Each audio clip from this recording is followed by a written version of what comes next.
மக்களே நீங்கள் தான் என் முதலீடு. 30 கோடி செலவு செய்கிறவர்களுக்கு முன்னாடி நாங்கள் வெறும் பூஜ்ஜியம். உருக்கமாக நிதி கேட்கும் சீமான். தமிழக சட்டமன்ற தேர்தல் நெருங்கி வரும் சூழலில் நாம் தமிழர் கட்சி சார்பில் போட்டியிடும் வேட்பாளர்களுக்கு நிதியுதவி செய்யுமாறு அக்கட்சியின் தலைமை ஒருங்கிணைப்பாளர் சீமான் பொதுமக்களுக்கு உருக்கமான வேண்டுகோள் ஒன்றை விடுத்துள்ளார். தொடர்பாக அவர் வெளியிட்டுள்ள வீடியோவில் பணபலமிக்க அரசியல் கட்சிகள் தேர்தலை ஒரு முதலீடாக கருதி கோடிக்கணக்கான ரூபாய்களை செலவு செய்து ஜனநாயகத்தை சீரழிப்பதாக குற்றம் சாட்டியுள்ளார்.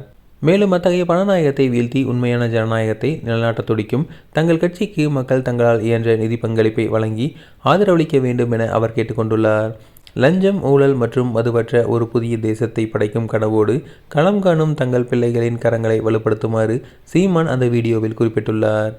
இந்த நிலையில் தேர்தல் களத்தில் மற்ற கட்சிகள் வாக்குகளுக்கு பணம் கொடுத்து மக்களை விலக்கி வாங்க முயற்சிக்கும் நிலையில் மக்கள் நலனை மட்டுமே முன்னிறுத்தி செயல்படும் தங்களுக்கு மக்கள் தரும் நிதியே பெரும் பலம் என நிகழ்ச்சியுடன் தெரிவித்துள்ளார்.